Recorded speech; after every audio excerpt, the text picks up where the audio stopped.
Hop, bizda yana bitta boshqa tushuncha. Hop, men shu o'qiganimda hop 5 tadan 8 tagacha bo'lgan jamoalar juda oshiq bo'lsa 8 ta bo'lish kerak bitta komandada. 5 kishi yetadi. Buni asoslaydi. Nima uchun komanda 5 ta bo'lish kerak deydi. Matematik. Misol uchun 5 ta odam bir-biri bilan so'rashsa, kontakt qilsa yoki nimadir maslahatlashsa 10 ta kontakt bilan tugaydi yoki 10 og'iz so'z bilan tugaydi. 5 kishi maslahatlashadi yoki so'rashadi deylik-a. So'rashganda 10 ta kontakt bo'ladi. 10 marta. Xo'p, endi 5 kishida 10 ta kontakt. 6 kishi bo'lishi bilan, komandaga 1 kishi qo'shilishi bilan kontaktlar soni 5 taga ko'payapti. Endi 15 ta so'rash kerak. Bundan ham qizig'i, endi komandada 7 kishi bor. 2 kishi qo'shildi, 5 kishida 10 ta edi. 6 kishida 15 kishi bo'ldi.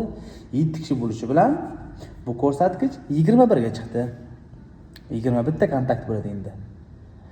Xo'p, endi komandada 8 kishi bo'ldi. 28 ta kontakt degani. Bu juda ko'p narsani ifodalaydi. Misol uchun g'iybat ketdi. Bu 28 xil g'iybat yoki nimadir komanda o'laroq, jamoa o'laroq tasdiqlash kerak. 28 ta tasdiq qilganingiz yaxshimi yoki 10 ta tasdiq qilganingiz yaxshimi? Va bu jamoalar 5 kishili bo'lgan jamoalar tezkor hisoblanadi. Juda ham partizangaroq bo'lsa va muammolarni tez hal qiladi va o'sish darajasi kuchli bo'ladi. Misol uchun yon atrofimda insonlar bor, jamoa qurishadi va jamoalar juda kengayadi.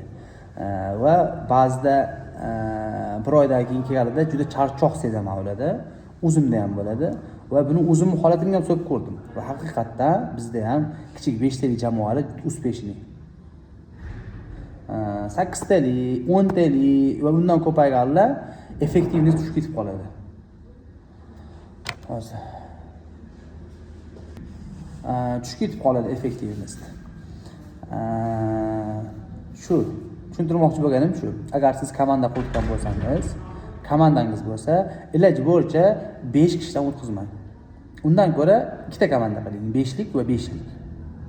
Va bir-biriga toza raqobatchi bo'lsin. Hasadchi raqobatchi emas, toza raqobatchi bo'lsin. Agar evlay olsangiz, konferensiya qiladigan bo'lsin, konkurensiya emas.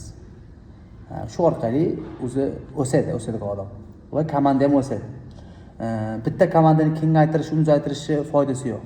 5 talik komanda patado yetadi. 4 talik bo'lsa undan ham zo'r effektiv bo'ladi. Asli deydi, eng zo'r komandaning soni, miqdori bu 1 kishi deydi. O'zingiz.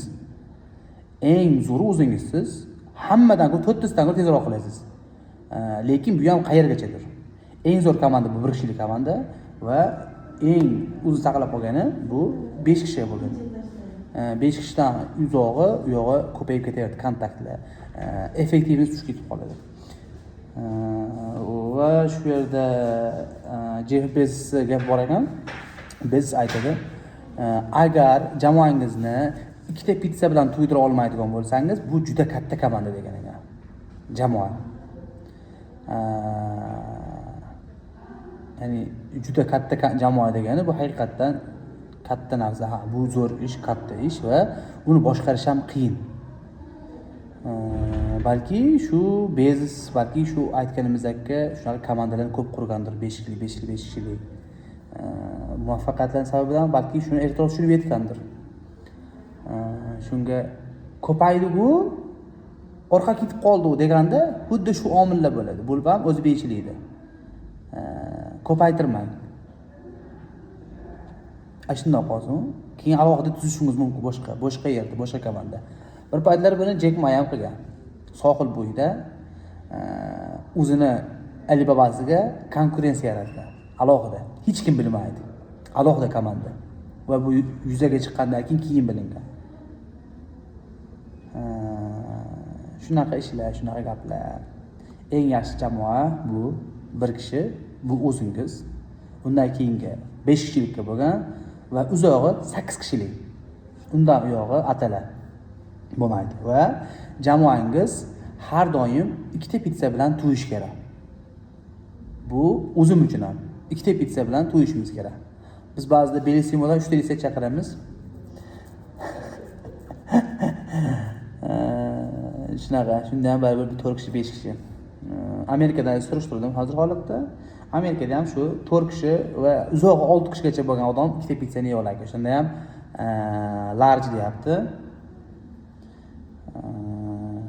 Shunaqa gaplar. Rahmat.